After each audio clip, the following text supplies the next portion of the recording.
Hi guys and welcome along. Today we are making vegetable pakora. Some people call them onion pakoras. Now if you haven't checked out our curry recipes, please check them out and you'll see that we make curry slightly different from the way other people do. You don't need special ingredients or special heats and techniques. It's quite simple. Now, when I watch videos to make pakora, I always say the same thing. What people do is they'll put their wet ingredients, like their onion, they will put their coriander leaves, their spinach leaves, they'll put their potato, and I put in carrot. Not everyone uses carrot, but I do. And they put them into the bowl, and then they'll start to add in their other spices. And they'll try and add in gram flour, etc. And they just keep adding more and more and more. And eventually, by some miracle, they come up with this great tasting pakora. They certainly look great. I've tried it so many times, and it just doesn't work out for me. So what I do is, I put I'll call them dry ingredients. I put them into a bowl. So the flour, the spices, along with the ginger paste, the tikka paste, and the lemon juice into a bowl, mix them around, and then add in the wet ingredients. So finally, we add in the onions. And sometimes I use all of them, sometimes I don't. That seems to work for me. I get very nice pakoras, and I seem to understand or standardise roughly the spice I'm putting in. So what am I putting in? I'm putting in 70 grams of besan flour, 70 grams of self-raising flour, a tablespoon of lemon juice, a tablespoon of garlic and ginger, a large tablespoon of tikka paste or any other paste that you have, any other curry paste. You can use any of them. I just like the tikka. Half a teaspoonful of salt, uh, a tablespoonful of chilli. You can adjust this if you want, but certainly make it the first time and then decide how you feel. Um,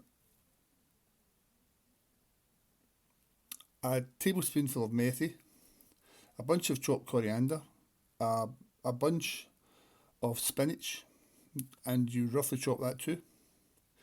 Uh, Half a teaspoonful of garam masala, half a teaspoonful of ground cumin.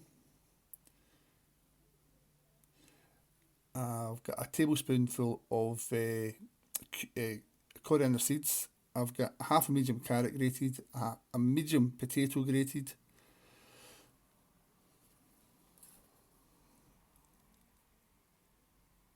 and also a diced Spanish onion. Now, all the ingredients will be in the description at the start, and I'll also put in some links to dips that we can make for these pakoras.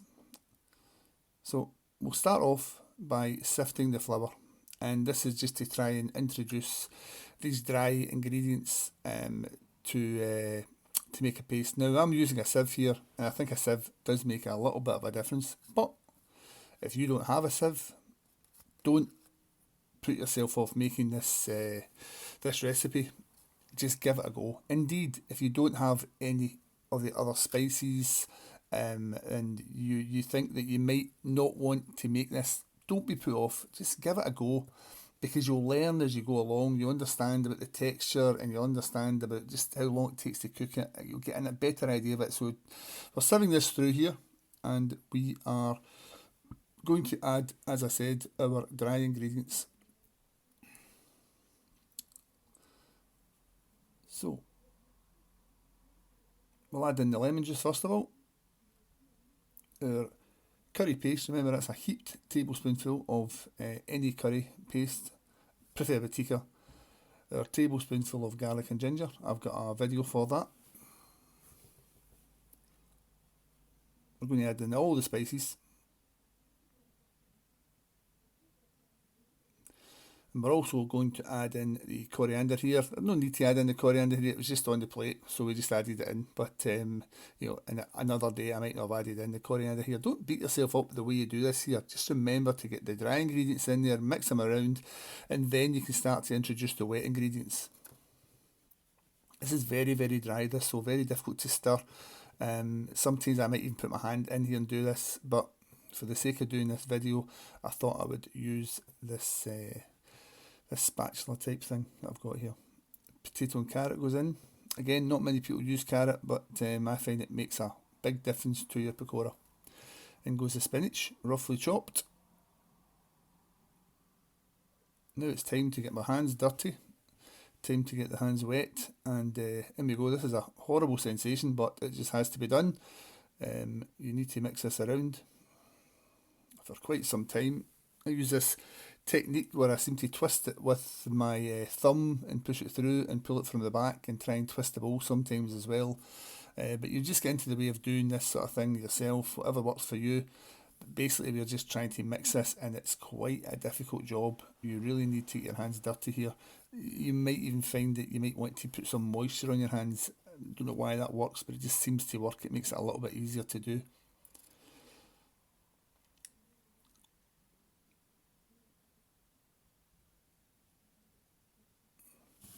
Yeah. Now there are times when you do this technique and the paste that you're trying to achieve never goes moist. It just doesn't do it. I don't know why. It just stays dry all the time. And you've got to let this sit for a long time before the moisture comes out of the potatoes and the carrots, and the lemon juice gets involved in it. But bizarrely enough here, this has worked out pretty much perfect. This is roughly the kind of a texture that you're looking for. It's just like a very nice, lightly stiff paste. So it's time to add in some onions, and this is the part where I differ from other recipes. Other recipes, they're adding in flour and then adding in more flour and more spices, and you never quite know where you are. But this way I add in about all the ingredients and then about 3/4 of my onions. You can cut your onions really thin, or a bit bigger as I did here. I sometimes do them thin, and sometimes I do them a bit thicker.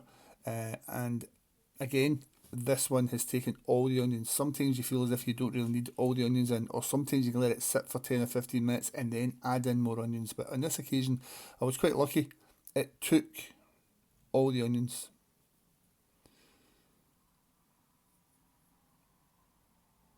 So this is mixed in really nicely. What we're going to do now is we're going to let this sit for about 5 or 10 minutes.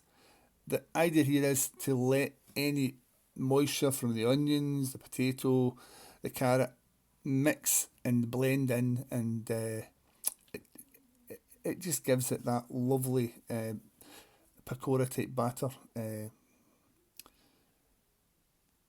feel to it. So just going to let it sit for about 10 minutes and we'll be back for the next video. Welcome back, guys.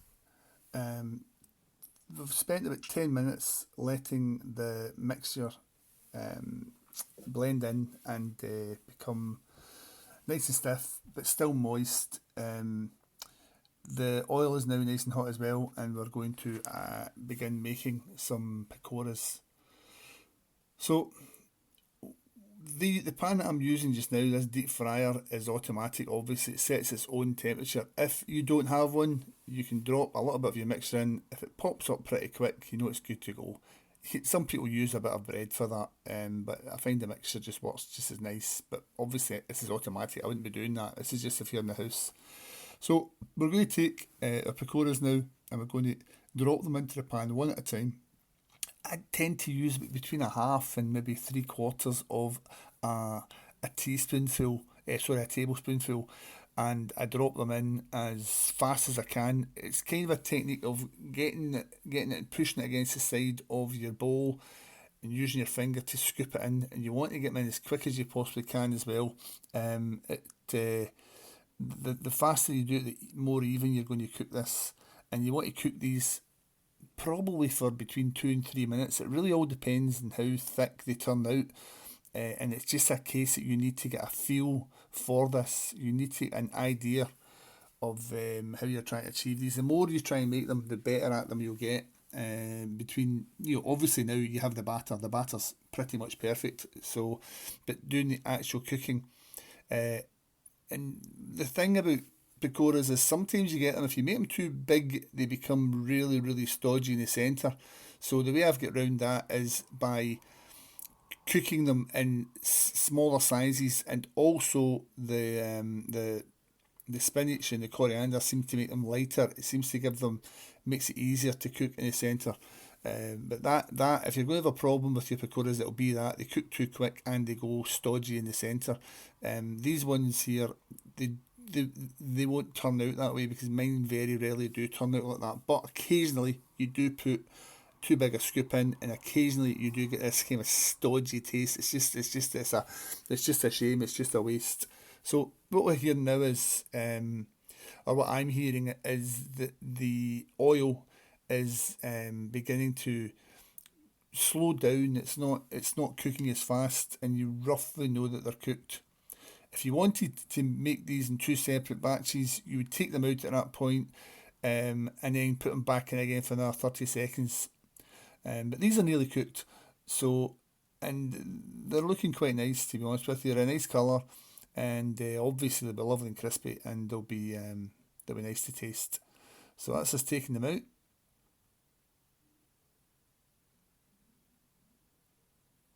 Put them into a bowl with some kitchen roll on them.